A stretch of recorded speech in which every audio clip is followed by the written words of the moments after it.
고린도전서 16장 1절부터 9절까지 말씀입니다. 다 같이 한 목소리로 봉독하겠습니다. 성도를 위하는 연보에 대하여는 내가 갈라디아 교회들에게 명한 것 같이 너희도 그렇게 하라. 매 주일 첫날에 너희 각 사람이 이를 얻은 대로 저축하여 두어서 내가 갈 때 연보를 하지 않게 하라. 내가 이를 때 너희의 인정한 사람에게 편지를 주어 너희의 은혜를 예루살렘으로 가지고 가게 하리니 만일 나도 가는 것이 합당하면 저희가 나와 함께 가리라. 내가 마게도냐를 지날 터이니 마게도냐를 지난 후에 너희에게 나아가서 혹 너희와 함께 머물며 과동할 듯도 하니 이는 너희가 나를 나의 곳으로 보내어 주게 하려 함이라. 이제는 지나는 길에 너희 보기를 원치 아니하노니 이는 주께서 만일 허락하시면 얼마 동안 너희와 함께 유하기를 바람이라. 내가 오순절까지 에베소에 유하려 함은 내게 광대하고 공효를 이루는 문이 열리고 대적하는 자가 많음이니라. 아멘. 몇 가지 좀 설명을 할까요? 7절입니다. 이는 지나는 길에 너희를 보지 아니하노니, 원치 아니하노니가 슬쩍 지나가면서 보고 싶지 않다는 거예요. 이는 주께서 만일 허락하시면 얼마 동안 너희와 함께 유하기를 바람이라. 그냥 쓱 지나가면서 아니고 그냥 좀 바라는 건 너희랑 좀 같이 있고 싶다, 좀 같이 있고 싶다라고 얘기를 합니다. 오순절까지 그래도 바로 갈 수는 없어요. 오순절까지는 내가 에베소서에 유할 겁니다. 왜냐하면 내게 광대하고 공효를 이루는 문이 열리고 대적하는 자가 많으며 일이 너무 많아요. 그리고 힘들고 감당해야 될 일이 있기 때문에 바로는 못 간다. 하지만 그러고 나서는 그냥 잠깐 지나는 게 아니라 그래서 뭐가 조금만 정리가 되면 아예 여유를 가지고 가서 너희와 함께 있고 싶다고 얘기를 합니다. 그리고 사실은 바울이 부탁을 합니다. 부탁은 두 가지입니다. 하나는 연보를 잘 모아달라는 부탁이에요. 성도를 위한 1절입니다. 연보에 대하여는 내가 갈라디아 교회들에게 명한 것 같이 너에게도 그렇게 명한 것 같이 너희도 그렇게 해라. 갈라디아에 명한 건 아마 이런 거였나 봅니다. 2절이죠. 매주일 첫날에 너희 각 사람이 이를 얻은 대로 저축하여 두어서 내가 갈 때 연보를 하지 않게 하라. 갈라디아는 지금 터키 쪽입니다. 터키에 있는 교회들에게도 소아시아라고 말하는 그쪽에도 얘기를 했고, 여기 고린도는 유럽이죠. 여러분들 그리스 아래쪽입니다. 남쪽 그리스예요. 남쪽 그리스에 있는 고린도 거기에 얘기하는 거고, 중간에 보면 마게도냐가 나옵니다. 마게도냐는 그리스 북쪽입니다. 내가 배를 타고 이쪽 소아시아 에베소에서 배를 타고 갈 거예요. 가서 마게도냐 북쪽을 들렀다가 고린도 너희에게로 갈 거예요. 가서 좀 머무를 거예요. 그러니 너희들 내가 가는 동안에 첫 번째 부탁이 갈라디아에 내가 말한 것처럼 너희도 연보를 준비해라. 연보를 준비하는데 모금액입니다. 준비하는데 매주일 첫날입니다. 그러니까 주일마다 모일 때마다 너희들의 일을 뭐가 남은 거 있으면 드릴 것들 일을 모아두었다가 그죠? 작정 헌금 같은 거죠. 작정 모금이에요. 그거 잘 모아두었다가 얼마나 걸릴지는 잘 모르겠습니다. 몇 달이 후에 갈 거니 한 10번 정도, 한 15번 정도 모일 수 있는 대로 모아놓고 그렇게 나를 기다려라. 그래서 내가 간 다음에 한번 돈 모으자고 그런 얘기 나오지 않게 미리 준비해서 모아놔라. 그게 첫 번째 부탁이에요. 두 번째는 바울이 또 부탁합니다. 뭐냐 하면 6절입니다. 혹 너희와 함께 머물며 과동할 듯도 하니 이는 너희가 나를 나의 곳으로 보내어 주게 하려 함이라. 오순절 때까지는 그죠? 에베소에 있을 거예요. 그러니까 봄입니다. 거의 여름으로 넘어간 오순절이 얼마 6월 달이었죠. 보통 5월, 6월 그때쯤인데요. 그거 지나서 떠날 거니까 아마 여름쯤 계획은 여름쯤 고린도에 갈 거고요. 여름쯤 가서 과동 그러니까 겨울을 지날 겁니다. 한 몇 개월 잠깐이 아니고 한 몇 개월 너희들과 같이 있기를 원한다. 그 다음에 6절이 말하는 건 과동할 듯도 하니 이는 너희가 나를 나의 갈 곳으로 보내어 주게 하려 함이라. 다시 예루살렘으로 간다고 그랬죠. 예루살렘으로 나를 보내준다는 게 나를 놔줘라 빠이빠이 하고 가겠다는 의미도 있지만 아마 바울이 얘기하는 건 예루살렘으로 가는 경비는 너희가 좀 대줬으면 좋겠다라고 얘기하는 것 같아요.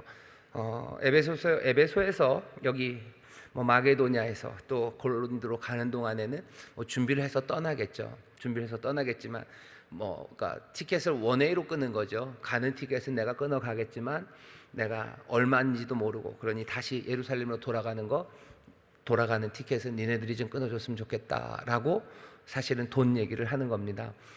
왜냐하면 바울이 고린도에서 천막을 만들었습니다. 그래서 알아요. 고린도 사람들은 다 압니다. 바울이 자기의 삶을 고린도 사람들에게 의지하지 않았다는 걸 알아요. 나중에 고린도 후서 보면 그것 때문에 문제가 좀 생깁니다. 왜 우리 돈을 안 받냐고, 고린도 사람들이 우리를 무시하는 거냐고 막 그렇게도 얘기를 하고, 그것들 때문에 오해하죠. 고린도 사람들이 우리를 싫어하나 보다, 지만 잘났나 보다, 여러 가지로 바울을 오해했기 때문에 오해할 정도로 바울이 사실은 자기의 일은 자기가 책임지려고 하는 사람임을 고린도 교회가 압니다. 그런데도 그걸로 다 충분하지는 않죠. 지금도 여행하는 데는 비용이 많이 듭니다. 지금도 비용이 꽤 많이 들어요. 요즘 코로나 때문에 비행기 값이 더 많이 올랐죠. 이때는 이 여행이라는 게 그렇게 흔하지 않기 때문에 당연히 멀리 가는 건 비용이 많이 들어요. 흔하지 않기 때문에 그렇습니다.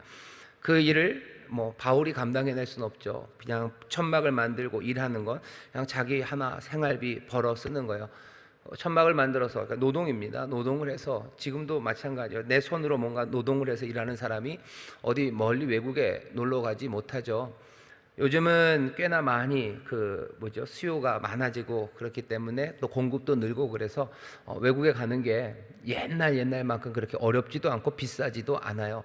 근데 여러분들 70년대 80년대만 해도요, 외국에 한번 나가려면 나가는 사람도 없고, 또 나갈 때는 얼마나 돈이 많이 들었는지 모릅니다. 이때는 지금부터 2000년 전이에요. 그러니까 지중해 그 연안에 굉장히 그 교역이 활발하긴 했지만 그래도 먼 길 떠난다는 건 비용이 상당한 겁니다. 그러니까 사람들이 잘 가지 않아요. 그런데 바울은 가야 되죠. 그러니 자기가 책임질 수 없어요. 당연히 고린도 교회에게 부탁을 할 수밖에 없습니다. 바울은 그냥 그 부탁합니다. 내가 이거 들고 예루살렘으로 가야 되는데 고린도 교회, 너희들이 나를 그곳으로 보내주기를 바란다. 이 양반 뻔뻔하시네, 그러실 거는 아니에요. 지금 바울이 가는 그 길이 여행 가고 놀러 가는 거 아니고요, 정말로 해야 될 일을 하는데 고린도 교회를 향한 신뢰입니다. 고린도 교회가 이것 때문에 나를 오해할 거라고도 생각하지 않을 거고, 내가 이것으로 무슨 유익을 구할 것도 아니고 꼭 필요한 일이라면 교회에게 부탁을 합니다. 그러면 또 교회는 아주 기쁘게 바울이 할 수 있는 그 여비들을 마련해 줍니다. 서신서들을 보면 바울이 그것 때문에 기뻐해요. 특별히 빌립보 교회에 기뻐합니다. 빌립보 교회 사람들에게 감사를 해요. 너희들이 나를 잊지 않고 내 어려운 형편들, 그리고 내 필요한 것들을 너희가 정말로 넘치게 채워준 것에 대해서 하나님께 정말 감사하고, 너희들에게 감사하고 참 너희가 기쁨이 된다고 그렇게 얘기했던 교회가 빌립보 교회입니다. 빌립보 교회. 왜 그런지는 아셔요? 근데 제 생각에 거기 루디아가 있기 때문이에요. 자주장사 루디아가 아마 돈도 많이 벌었겠지만 아마 뭐라 해야 되죠? 그냥 손 큰 여자분이 한 분 계셨어요. 빌립보 교회가. 그러다 보니까 그 뒤에 따라오는 여선교회 이 부장님들이시죠. 순두개도 갑자기 생각이 안 나네요. 누구와 순두개지? 예. 이러면 안 되는데. 예. 제가 나이가 50이 넘어서 그렇습니다. 거기 있는 여자 두 분을 얘기해요. 바울이 너네들 싸우지 말아라, 너희들 너무 그렇게 싸우지 말고 겸손하게 해라 라고 가르치는 거 보면 빌립보 교회는 아마 여성분들이 꽤나 열심히 뭔가를 했던 동네인 것 같아요. 그러면서 바울을 잘 섬겼었죠. 자, 교회에서 그래서 오늘 해야 되는 이야기는요, 돈을 모으는 일입니다.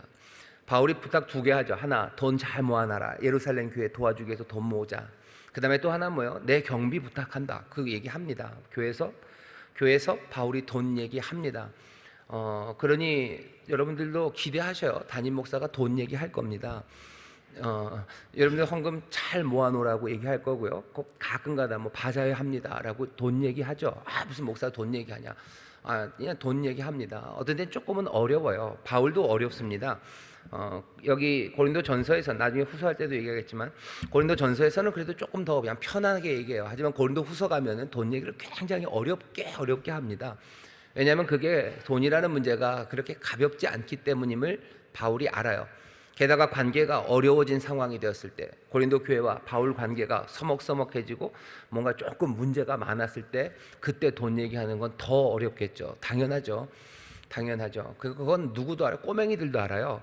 그러니까 아빠한테 혼날 때쯤에 돈 달라는 그런 용감하고 무지한 녀석은 없어요. 꼬맹이들도 다 알죠. 아빠 기분 좋을 때 돈 달라고 그러고 용돈 달라고 그러는 거지. 신나게 야단 맞아놓고 엄청 야단 맞아놓고 아빠 돈 주세요. 그런 녀석은 없어요. 돈을 이야기하는 게 쉽지 않습니다. 하지만 바울이 돈을 얘기합니다. 뭐 저도 그럴 거예요. 아마 교회에서 하나님의 일을 위해서 필요한 일이 있으면 모아서 이 일 하자고 얘기할 거고, 바라는 건 온 교회가 정말로 그게 하나님 기뻐하신 일 아주 기쁘게 모을 거고, 그런 하나님 앞에 우리가 함께 감사하고 함께 기뻐하고 그렇게 될 겁니다. 그게 우리에게 보여주는 일입니다. 자, 교회에서 돈을 모으는 일, 첫 번째 단락 같이 읽어보시죠. 시작. 바울이 많은 편지들을 썼지만 그 많은 편지들 중에서도 로마서와 고린도 전후서에 바울이 돈을 모으는 이야기가 나옵니다. 동일한 목적으로 돈을 모금하는 이야기가 3번에 걸쳐 나오는데 그것이 바울에게 있어서 굉장히 중요한 일이었음을 알려줍니다. 바울이 왜 돈을 모금하는 일을 중요하게 생각하는지, 그리고 돈을 모금하는 일을 교회 안에서 어떻게 해야 하는지에 대해서 알아봅시다. 바울 돈 모으는 일에 진심입니다. 요즘 이런 말 많이 하죠. 그 사람은 음식에 진심이야. 그런데 바울 돈 모으는 일에 아주 진심입니다. 이건 그냥 하기 싫어서 억지로 아니에요. 그냥 진심으로 돈을 모으려고 합니다. 이런 돈만 밝히는 사도 아니요, 아무도 바울에게 그렇게 얘기하지 않습니다. 하지만 돈을 모으는데 진심인 사도 맞습니다. 바울은 돈을 모으는데 진심입니다. 동일한 모금에 대해서요 3번이나 이 이야기를 합니다. 로마서라는, 어쩌면 여러분들 사도행전 뒤에 로마서예요. 그래서 바울 서신 중에서요 어쩌면 가장 중요하다고 생각하는, 거의 가장 긴 거죠. 로마서 그냥 메인이에요. 전서, 고린도 전후서 하나하나씩은 짧지도 않아요. 16장, 13장, 15장, 16장, 13장 되는 이 긴 전후서 안에도 2번이나 나와요. 그 뒤에 있는 갈라디아서 조금씩 짧죠. 6장, 4장 요렇게들 나가는, 거기에서는 그 얘기 안 해요. 하지만 메이저라고 얘기할 수 있는 바울의 그 중요한 서신서, 그 서신서에 뭐가 나오는 거예요? 이 돈 모으는 이야기가 똑같은 사건이 3번이나 나옵니다. 오늘 본문에서도 보는 것처럼 갈라디아에서 모아요. 그리고 어디서도 모아요? 마게도냐, 그리고 고린도, 그냥 전 지중해 전 지역에서요 바울이 가서 교회를 세운 곳마다 다 이 돈을 모으자고 얘기를 합니다. 동일한 모금에 대해서 3번이나 합니다. 모금이 굉장히 중요하기 때문이요. 굉장히 중요합니다. 돈을 모으는 일이 중요해요. 중요한 일입니다. 교회에서 돈은 별로가 아니다. 아니요, 바울은 돈을 모으는 일에 진심이고요. 그 일이 굉장히 중요하다고 생각합니다. 왜냐하면 돈이 중요한 것을 알아요. 돈이라는 게, 예수님도 돈 얘기 굉장히 많이 하십니다. 교회에서 무슨 돈 얘기를 하냐고 그러는데요. 예수님 돈 얘기 참 많이 하셨어요. 돈에 대해서 염려하지도 말라고 하시기도 하셨고, 돈을 어떻게 사용해야 되는지 구제하고, 돈을 어떻게 사용해야 되는지에 대해서도 얘기하시고, 또 돈이 얼마나 허망한지도 말씀하시고, 또 돈을 어떻게 하나님 위해서 써야 되는지도 말씀하셔요. 예수님 돈 이야기 많이 하십니다. 왜냐하면 돈이라는 게 우리의 삶에서 얼마나 중요한지 아시기 때문이에요. 예수님 육체로 오셨어요. 예수님 몫으로 사셨습니다. 몫으로 사시고 아마도 아버지가 일찍 돌아가셨어요. 그러니 첫째 아들로서 자기 동생들 그리고 어머니 먹여 살려야 되는 게 누가 해야 될 일이에요? 예수님 하셔야 될 일이에요. 예수님 몇 살쯤 되셨을 때 아버지가 돌아가셨는지 그건 잘 모릅니다. 아마도 한 12살 넘어서 돌아가셨을 거예요. 왜냐하면 예수님이 성전에 가셨던 적이 있기 때문에 그래요. 그리고 나서 요셉 이야기가 없습니다. 그 중간 어디에 돌아가셨다면 당연히 목수의 일 맡아 하셨을 거고요. 그리고는 날마다 그 돈 하루하루 벌어오는 그걸로 자기 가족들을 부양하셔야 돼요. 돈이 중요한 거 압니다. 예수님인데 그거 없는 동안에 몰래 밤에 저 뒷간이 아니죠. 뒷곁에 가서 돌을 금화로 탁탁 바꿔냈을까? 그렇게 안 하셨어요. 돈이 중요한 거 절절하게 압니다. 부잣집 아들들은 잘 모를지 몰라요. 하지만 소년 가장은 돈이 얼마나 중요한지 압니다. 예수님 돈이 중요한 걸 알아요. 교회 우리도 압니다. 어떤 사람들은 교회에서 돈 얘기하는 게 별로 좋지 않다고 하는데 그렇지 않습니다. 돈이 우리 삶에서 정말로 꽤나 무거운 그리고 중요한 일들을 하기 때문입니다. 중요하다고 해서 섬기는 건 아니에요. 그것 때문에 염려하는 건 아닙니다. 하지만 돈이 우리의 삶에 얼마나 중요한 것, 그것들을 부인하지는 않습니다. 돈이 증거하는 바를 알아요. 돈은 뭔가를 증거합니다. 내 삶에 중요한 게 뭔지를 증거합니다. 여러분들이 돈을 어디다 쓰는지 보면요, 그 사람이 보여요. 그 사람 영수증 여러분들 크레딧 카드 그 영수증 내역서 쭉 보면요, 이 사람은 그런 사람이구나라는 거 알아요. 여기 이상한 결제가 있는 사람들이 있어요. 알 수 없는 결제. 그럼 이건 뭔가 인생이 꾸리꾸리한 거예요. 맨이라서 죄송합니다. 그냥 먹는 값이 많아요. 그러면 그거는 이 사람은 먹는 걸 좋아하는 사람이구나 라고 생각할 수도 있고, 어쩌면 슬픈 사람일 수도 있어요. 이 사람은 그냥 먹고 사는 거, 그게 전부일 수밖에 없는 사람이구나 라고도 생각이 되죠. 목록, 그 옆에 있는 그 양들 보면 꽤나 많이 그 사람의 삶을 알 수 있습니다. 돈은 삶을 증거합니다. 왜냐하면 가는 곳마다 그 돈을 쓰기 때문이에요. 여러분도 한번 가계부 쓰시죠. 가계부 쓰시면 쭉 보셔요. 보면 가슴만 아프시죠. 가슴이 아프시죠. 그래도 한번 내가 돈을 어떻게 쓰는지 잘 보셔요. 그럼 내 삶이 뭘 증거하고 있는지가 보입니다. 도서비 1년에 여러분들 도서비를 얼마 쓰십니까? 제 생각엔 여러분들 1년에 도서비가 한 10,000원쯤 될 거예요. 뭐 하느라고? 효화행복 사느라고. 이러면 어떡합니까? 이러면 어떡해요? 책을 꼭 무슨 새 책을 살 필요는 없어요. 저기 가면 알라딘 중고서적집이 있습니다. 거기 가서라도 거기 신앙서적도 꽤 있어요. 그리고 아닌 책들이 있습니다. 책 하나도 안 읽어요. 한 번도 산 적이 없어요. 그러면서 내가 교양 있는 척하면 돈이 증거합니다. 넌 교양 없어라고 돈이 분명히 증거하는 거예요. 돈이 분명히 증거하죠. 아닌 사람도 있겠네요. 도서관에 가서 책을 빌려보시는 분들, 그분들은 아니겠지만 그래도 돈이 내 삶을 증거합니다. 나는 책을 얼마나 사봤는지, 아니면 또 내가 하는 일들에 정말로 내 가족들을 위해서, 아니면 내 형제들을 위해서 내가 쓴 돈이 있는지. 형제들을 위해서 한 푼도 쓴 게 없어요. 그러면서 형제를 그건 좀 아니지 않는가. 내가 하나님을 위해서 쓰는 돈들이 있어요. 내 11조, 그리고 내가 여러 가지 하나님의 뜻에 합당하게 내게 주신 것들 내가 사용한 거, 그거 보면 내 삶이 증거가 됩니다. 교회에서 헌금하시는 분들, 어려워도 11조 꼬박꼬박 하시는 분들이 있으셔요. 그리고 11조 봉투가 아주 빽빽하고요. 그냥 그 스토리들이 보입니다. 그냥 11조 봉투가 증거하는 바가 있어요. 거기에 그냥 정액처럼 쭉 나오시는 분들도 있고요. 어떤 분들은 그게 오르락 내리락 하면서도 그래도 한 달에 한 번도 빠짐없이 꼬박꼬박 거기 봉투에 도장이 찍힌 사람들이 있습니다. 돈이 증거하는 거죠. 내 삶을 증거합니다. 내가 하나님한테 진심인지가 증거돼요. 나는 겸손함으로, 하지만 하나님을 향해서 내가 해야 되는 일들, 선교헌금 봉투에 더 많이도 할 수 없지만 그래도 10,000원씩이라도 하자 했으면 땅끝 선교 헌금에 날짜 어기는 것 없이 꼬박꼬박 거기다 써서 내시는 분들 계시고, 내 돈이 내 삶을 증거합니다. 내가 교육비에 아마 여러분들 많이 쓰시겠죠. 그리고 또 뭐에 쓰실 거예요? 집 사느라고 돈 빌리신 거 그거 갚느라고 많이들 나갈 겁니다. 그럼 내 삶에 중요한 게 뭔지 그냥 거기 보이는 거예요. 종잣돈 만들려고 내가 애를 쓰고 살아가는지, 아니면 나는 하나님의 말씀대로 돈을 사용하는지, 나는 정말로 교양 있는 사람이 되기 위해서 그렇게 살아가고 또 내 자녀들을 위해서 사는지, 내가 어떻게 살아가는지가 돈을 통해서 증거가 됩니다. 바울은 선한 목적, 영적인 목적을 위해서 돈을 쓸 수 있다고 생각해요. 일주일에 한 번, 그 주일날, 일주일의 첫날입니다. 아침 너희들 모일 때, 당연히 주일 예배 드릴 때 그때마다 너희가 모금할 것, 연보할 것, 그것들 모아라 라고 얘기합니다. 어쩌면 주일날마다 여러분들이 하나님 앞에 드릴 헌금을 잘 준비해서 갖고 오는 일, 그 일도 필요하고요. 어쩌면 주일마다 적어도 일주일에 한 번은 내가 쓰는 돈에 대해서 생각해 보실 필요가 있어요.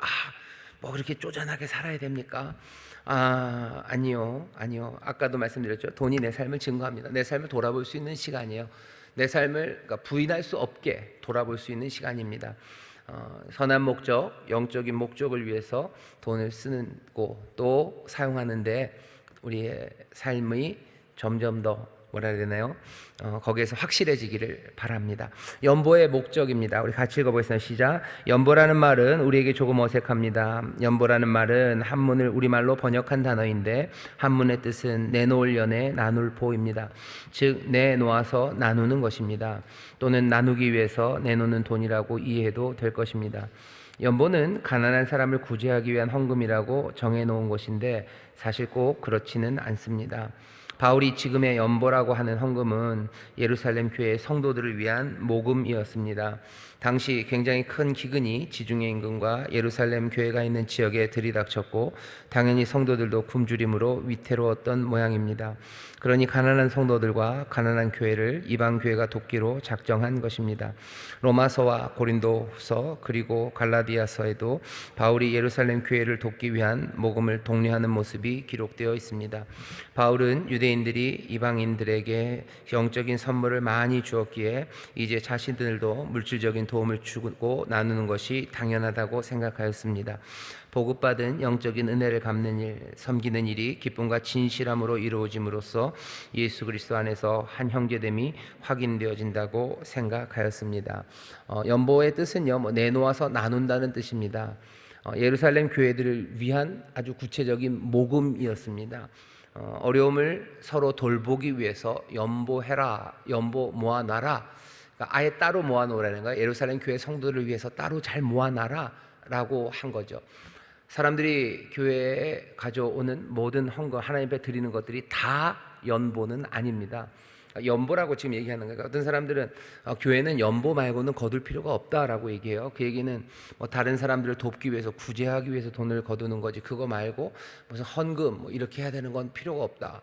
왜 여기 뭐 헌금이라는 말이 없지 않냐, 성경에는 연보라는 말만 있다라고 얘기하는데 그거는 뭐라 해야 되나, 눈 감고 아웅하는 거예요. 눈 감고 아웅하는 건데, 왜냐하면 여기 성경에 있는 것들은 교회 안에서 이루어졌던 일이고요. 교회가, 그러니까 우리가 먼 과거에 있어서 완전히 단절되고 우리가 뭔지도 모를 거라고 생각하지만 그렇지 않아요. 그렇지 않아요. 거기 그 역사가 쭉 이어져 내려오는 겁니다. 그러니까 지난주에 했던 일을 이번 주에 하는 거고요. 지난주와 이번 주가 한 번도 떨어진 적이 없는 그런 뭐 공동체, 그런 뭐 사람들의 모임이 교회입니다. 지난주에 하고 이번 주는 전혀 그냥 무슨 강을 건너버렸어요. 전혀 모르는 사람들이 아니요. 지난주에 했던 일 이번 주에 하는 거예요. 교회가 어떻게 해왔는지 사실은 뻔히 다 알아요. 다 알아요. 다 알고 어떻게 했는지에 대한 가르침에 대한 기록도 남아 있어서요. 이 모든 연결 없이도 그냥 가서도 확인할 수 있습니다. 뭐 디다케 뭐 이런 식으로 뭐 사람들은 그렇게 얘기하죠. 뭐 디다케가 가르침이라는 뜻인데요. 디다케를 따를 수 없다고. 왜냐하면 디다케는 뭐 유대인 크리스찬들에게 준 말이기 때문에 유대인의 전통을 그대로 가져갔으니 뭐 그렇게 얘기하면서 계속 단절을 시키려고 하는데, 처음 교회를 성도들을 가르쳤던 뭐 이 말씀 말고도요, 정말로 그 당시 문서라고 생각하는 여러 가지 일들에 신앙의 사람들, 교회가 어떻게 했는지 거기 다 나와 있습니다.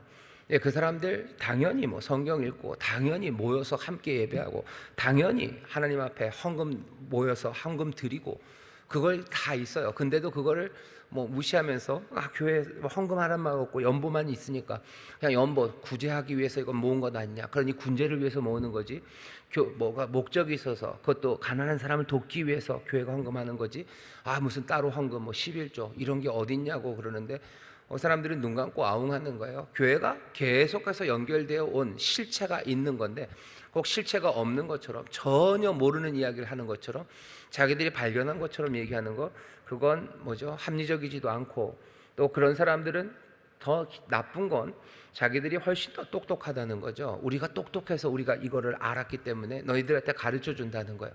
우리는 사실은 좋아요. 안 똑똑해서 우리는 그냥 살던 대로 산 거예요. 살던 대로 살아왔던 것. 근데 우리가 살던 대로 살아왔던 것들을 자기들이 똑똑하다면서 그게 아니라고 하는데, 이 사람들이 하는 이야기는 굉장히 근거가 희박하고요. 그리고 여기 이어져 온 삶들에 대해서 존중이 없어요. 교회가 늘 그래왔어요. 다시 말씀드려요. 지난주 했던 거 이번 주에 하면서 그렇게 2000년을 내려온 게 이 모임입니다. 이 교회는 우리 교회도 뿐만 아니라 모든 교회들이 그렇게 배워왔고 지난주에 배운 거 이번 주에 하면서 살아온 거예요. 이게 무슨 갑자기 어디서 생긴 거 아닙니다. 중간에 뭐가 조금 오해하고 여러 가지 문화 때문에 해석이 달라지면서 길들을 좀 바꿔왔지만 그렇게 기본적인 것들에 대해서 교회가 잘못 알고 있는 거 그렇지는 않습니다. 연보 내놓아서 나누는 것 맞아요. 하지만 여기 있는 이 이야기는 예루살렘 교회를 위한 성도들을 위한 아주 특별한 모금이었고요. 어려움을 서로 돌보기 위해서였습니다. 돈을 나눈다는 건 아까도 말씀드렸어요. 사랑을 나누는 것일 수 있어요. 왜? 그 나누는 것이 사랑이죠. 돈은 중요하기 때문이에요. 다른 것들을 나누는 건 사랑이 아닐 수 있습니다. 하지만 돈을 나눌 때는 정말로 우리가 함께 사랑을 나눈다고 말할 수 있을 만큼 돈은 무거운 거죠. 자, 시간이 굉장히 많이 갔고 하나님이 오늘도 기도의 응답을 안 해주셨네요. 31분입니다. 연보의 모금과 방법 2번인데요. 그냥 제가 설명을 좀 하겠습니다. 연보가 있고 또 헌금이 있어요. 연보가 헌금은 아닙니다. 연보는 훨씬 더 중립적인 일이에요. 그러니 가끔 교회에서 연보합니다. 우리가 그럴 때 있죠. 화재가 많이 나고 그러면은 거기 돕기 위해서 좀 모읍시다. 수해 지역이 많아지고 그러면 그것 위해서 모읍시다 하는 그런 개념으로 지금 바울이 하는데 사실은 그것보다도 좀 더 교회 중심적입니다. 모든 지중해에 있는 사람들이 다 가난하니까 우리가 그 사람들을 구제하기 위해서 교회가 헌금하고 모금합시다. 그렇게 아니에요. 그냥 예루살렘 교회가 어려우니 그 교회를 돕기 위해서 모금합니다라고 되는 거예요. 그러면 밖에 있는 어려운 사람들을 어떻게 합니까? 그건 당연히 성도들이 그 주변에 있는 사람들 내가 있는 것들 나눠주고 배고픈 사람 먹여주면 되는 거예요. 그걸 위해서 교회가 따로 돈을 걷어야 될까? 그거는 아니, 제 생각에 그건 아니라고 생각해요. 그럴 필요까지는 없다고 생각합니다. 사실은 그래요. 옆에 있는 가난한 사람들은 교회 성도들이 함께 먹을 수 있는 만큼 나누고 먹으면 돼요. 교회는 어떻게 합니까? 교회가 헌금하고 모금할 일이 있어요. 예, 모금합니다. 모금해서 우린 누구 도와주면 돼요? 교회들 도와주면 돼요. 세상 모두를 다 구제해야 되는 거 아닙니까? 그건 성도들이 열심히 거기서 할 거예요. 할 겁니다. 일단 저는 그렇게 생각합니다. 그게 맞는 것 같아요. 그러면 그 어려운 일인데 교회가 돈 모아서 사람들도 안 도와주면 사람들이 교회를 뭐로 생각합니까? 사람들이 뭐라고 생각하라고 해서 우리가 살아가는 것은 아닙니다. 사람들이 뭐라고 하는 일에 별로 신경 쓰지 마셔요. 교회가 이래야 되는 거 아닙니까? 그건 니들 생각이고 교회가 이래야 된다고 말하는 사람들, 교회에 대한 아무 존중 없는 사람들이에요. 그런 사람들이 교회가 이래야 된다고 얘기하는 거 존중하지도 않으면서 이래라 저래라 얘기할 필요 없죠. 그러면 우리가 그럼 그 사람들 무시하고 그러면 아니요, 무시하지 않아요. 하지만 그 사람들의 판단에 그 사람들이 기대하는 바에 교회가 맞춰줘야 된다라고 얘기하신 적은 없어요. 그리스도 그 나라와 그 의를 구하고 의로운 거 우리를 인도하시는 그 길 따박따박 따라가면 됩니다. 사람들이 우리를 좋아하지 않으면 어떻게 됩니까? 어떻게 되는지는 다양하게 일어나겠죠. 근데 별로 거기에 대해서 두려워할 일도 염려할 일도 별로 관심 없습니다. 관심은 우리가 진리를 따라가는지 우리가 그리스도 앞에서 의로운 길을 걸어가는지 그게 세상의 복이 됨을 믿으면서 걸어가는 거지. 세상이 수해가 났는데 교회가 수재위원금을 안 냈네. 괜찮아요. 그 대신 확인해야 되는 거 우리 성도들이 정말로 그리스도의 사람들이 수해당해서 어려운 사람들을 위해서 돕고 살고 있는지 그거 확인하면 되는 거예요. 그리고 당연히 수혜를 통해서 교회가 어려움 당한 교회들이 있으면 정말로 전심으로 진심으로 그 교회들 도와주면 돼요. 그 일은 하면 되고 수재연금 내면서 어디 나고 무슨 KBS에다가 이름 나고 한국 교회가 이 일을 위해서 여기에 수재연금을 냈다고 그렇게 하는 게 도대체 왜 그 일을 하는지 무슨 뭐라 해야 되나 인도하심 내지는 예수님이 우리에게 그렇게 하기를 원하시는지 그건 잘 생각해 봐야 합니다. 어려운 사람들 도와주셔야 돼요. 진짜 도와주십시오. 성성을 다해서 내 힘닿는 대로 내 주변에 있는 이웃들 넘어진 사람들 일으켜주고 먹지 못하는 사람들 먹이고 그 일을 하면 됩니다. 연보랑 헌금에 대해서 생각을 해주셔요. 모금하는 일 분명히 필요합니다. 헌금과는 좀 다른 겁니다. 헌금은 습관화되어 있었던 것 같아요. 그 다음에 헛되이 쓰이지 않도록 최선을 다해야 됩니다. 사람들 건강한 사람들 모아서 예루살렘으로 간다 그러죠. 그리고 그것들이 모금되고 운반되고 하는 그 모든 것들이 정말로 헛되이 쓰여지지 않고 뭐라 그래야 되나요? 정말로 잘 쓰여질 수 있도록 할 수 있는 최선의 노력들, 제일 건강하고 뭐 계산도 잘 할 수 있고 신실한 사람들, 그 사람들이 맡아서 그 모아진 것들을 사용해야 합니다. 교회도 마찬가지입니다. 하나님 앞에 드리는 거예요. 하나님 앞에 드리는 거죠. 헛되이 쓰이지 않도록 최선을 다해야 됩니다. 헛되이 쓰이지 않도록 최선을 다해야 돼요. 그게 앞에 책임을 맡은 사람들이 해야 할 일입니다. 교회니까 헛되이 쓰이지 않도록 최선을 다해야 되는 거예요. 교회니까 막 함부로 쓰는 거, 그러니까 막 나눠주는 거, 그냥 막 나눠줄 수 있어요. 하지만 그 가야 되는 그 길에 풍성하게 가겠지만요, 거기에 뭐라 해야 되나, 그 걸리적거리는 쓸데없는 그리고 잘못된 그런 방식으로는 쓰이지 않도록 최선을 다해야 됩니다. 그게 하나님의 일을 맡아 하는 사람들이고, 또 거룩한 일을 위해서 성도들이 드린 헌금을 사용하는 방법이에요. 하나님 앞에 드려진 거고, 그리고 또 어렵고 힘든 성도들이 정말로 어렵게 드린 헌금이라고 생각해야 돼요. 그냥 돈 많은 사람이 던져준 거, 이거 별것도 아닌 거고, 그냥 돈이 이만큼 있으니까 막 써도 된다. 아니요, 절대 그렇게 쓰일 수 없습니다. 무엇 하나 최선을 다해야죠. 물론 우리가 무지하고 잘 몰라서 실수할 때 있어요. 실수할 때 있습니다. 제가 실수를 했어요.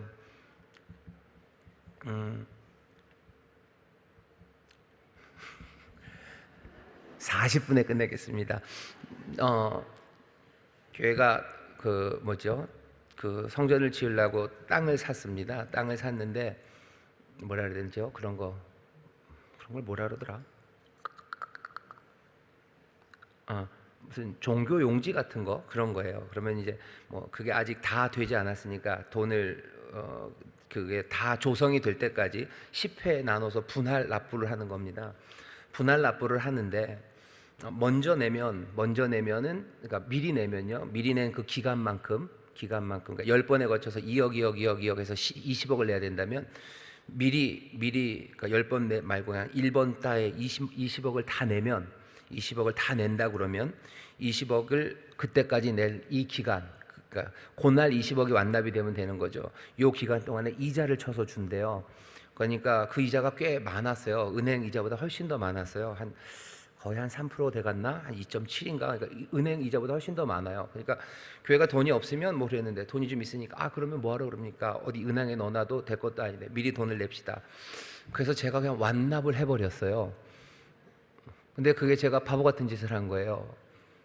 그러니까 이자가 날 테니까 그게 제일 그러니까 합리적으로 헛되이 안 쓰는 거라고 생각을 했어요. 그래서 그렇게 했는데,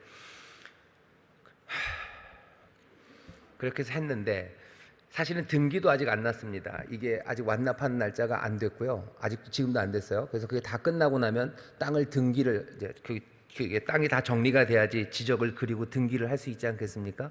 그래서 아직 등기도 안 됐는데 작년부터 세금을 내라고 온 거예요. 세금을 내래요. 무슨 등기도 안 했는데 무슨 세금이냐? 자기들은 완납이 되면, 그러니까 돈이 다 지불이 되면 그거를 우리 소유라고 생각을 한대요. 그게 무슨 말이냐고. 아직 등기도 안 했는데 내가 거기 가서 발도 안 들고 등기도 안 됐는데, 그래. 그런 거래요. 그래서 일단 무슨 조세 심판원 이런 거다 내놨죠. 돈은 내놨는데 그 땅값에 대해서 세금 내면 그래도 그 이자가 조금 더, 이자 계산하면 손해는 아니에요. 손해는 아니지만 너무 억울한 거예요. 그래서 그러면 우리가 다 내고 10원만 안 내놨어도, 10원만 덜 내도 그럼 세금 안 내는 거냐고. 그렇대요. 뭐 이러냐고. 그러니까 헛되이 쓰이지 않도록 최선은 다해요. 그러니까 여러분들 저를 좀 용서해 주셔요. 그러니까 저도 최선을 다한 거예요. 근데 안타까운 건 제가 능력이 없는 거죠. 제가 그런 걸 잘 모른 거예요. 잘 몰랐죠. 그냥 당연히 상식적으로 그럴 거라고 생각하고 했는데 이렇게 됐더니 그래서 저도 이불킥을 얼마나 많이 했는지 몰라요. 이불킥. 이런 나쁜 놈들 그러면서. 근데도 모르니까 당하는 거예요. 모르니까. 청량산도 마찬가지예요. 청량산이 수용이 됐습니다. 거기 공원을 만든다고. 그래서 우리 산 아니에요. 거기 등기 넘어갔습니다. 그 등기를 넘어갔는데 그것도 저런, 여러분이 저 바보로 보시기 시작하겠네요. 그걸 이렇게 하려면, 그러니까 나쁜 짓을 하는 사람들이 굉장히 많아요. 그러니까 나쁜 짓을 해서 그 땅값을 올리는 게 있죠. 수용되기 전에 벌써 딱 계획 나오면 사람들 막 이상한 거 짓지 않나요? 그런 거, 교회가 그럴 수는 없어요. 그건 아니에요. 뭐 그럴 생각은 저도 전혀 없었고 그런 건 아닌데, 나중에 와서 뭐 그런 거 이제 처음엔 몰랐는데 우리가 이상해서 뭐 해봤더니 저한테 하는, 목사님 왜요? 그랬더니 교회에 무슨 이런 거 하시는 분 없으셔요? 그래서 왜요? 그랬더니 여기 이게 밭으로 벌써 우리가 다 썼잖아요. 밭으로 다 쓰고 오랫동안 거기가 밭이었고 집이었고 그랬던 겁니다. 근데 거기가 다 그냥 임야로 돼 있었던 거예요. 근데 그거를 뭐 가끔씩마다 그렇게 밭으로 쓰는 거든 밭으로 쓰고 있다고 얘기하면 다 바꿔준대요. 이거 안 바꿔놓고 뭐 하셨어요? 뭐 하기는 뭐 합니까? 거기 집이 있었어요. 집이 있었는데 불이 났어요. 누가 불을 지른 것 같아요. 그 불을 지른, 여러분들 아시죠? 그 집이 있었던 거. 우린 그것도 또 사람들 다니는데 험하고 그러니까 또 다 치웠어요. 그거 왜 치웠냐? 치우지 말아야 된대요. 그거 입고 집터 있었으면 집값으로 받는 거래요. 그래요? 그러니까 제가 지난 2년 동안 이불킥을 한 10대 번 했습니다. 그러니까 나쁘게 하고 뭐 나쁜 짓 하고 싶진 않아요. 하지만 그래도 하나님 우리에게 주신 건데 그것들 최선을 다해서 해야 되는데, 이게 최선을 다하는 거에 더하기 바라는 건 하나님이 우리에게 좀 능력을 주시면 좋겠다라는 생각을 뭐 간절하게 합니다. 간절하게 하고, 혹시라도 뭐 저는 속으로는 그렇게 생각해요. 그래서 만약에 우리 교회 하나님 우리에게 주신 거고 성도들이 잘 모아주신 건데 우리 교회가 하는 것들을 이렇게 저렇게 해서 교회에서 자기들 유익을 떼가려고 하는 사람들이 있으면 하나님께서 가만두지 않으시고 3, 4대가 라고 생각을 합니다. 그러면 생각하면서 제 든 생각, 이거 너무한 거지, 목사가 이러면 안 되는 거 아닌가? 스스로 위로하는 거야. 그래도 3, 4대면은 괜찮은 거 아니야? 1000대까지도 갈 수 있는데 뭐 이런 생각을 좀 하는데, 바라는 건 우리가 나쁜 짓을 해서 돈을 모을 수는 없어요. 그건 안 됩니다. 하지만 우리에게 하나님이 주신 것, 우리 성도들이 정성껏 준 것 헛되지 않도록 최선을 다해야 되고요. 그리고 또 그러다가 안 되는 것들에 대해서는 죄송합니다만 여러분들 좀 이해를 해주시고, 또 그렇게 할 수 있는 능력 있는 분들 좀 도와주셔요. 우리 성도님들 중에 그런 분들 많으십니다. 이건 귀한 거예요. 하나님이 우리에게 주신 거고 성도들이 정말 피땀으로 모은 겁니다. 최선을 다해서 사용할 수 있도록 사용할 때도 그렇고 또 그것들을 지키는데 여러분들이 좀 도움을 주셔요. 교회가 너무 욕심이 있는 거 아닙니까? 이걸로 누구 자기 배 부르려는 사람은 아무도 없어요. 제 배를 보시는데 배 불리는 사람 없어요. 하나님의 일을 위해서 최선을 다해서 쓰고 또 하나님의 영광을 위해서 서로에게 힘이 되는 일에 우리가 쓰여지게 할 겁니다.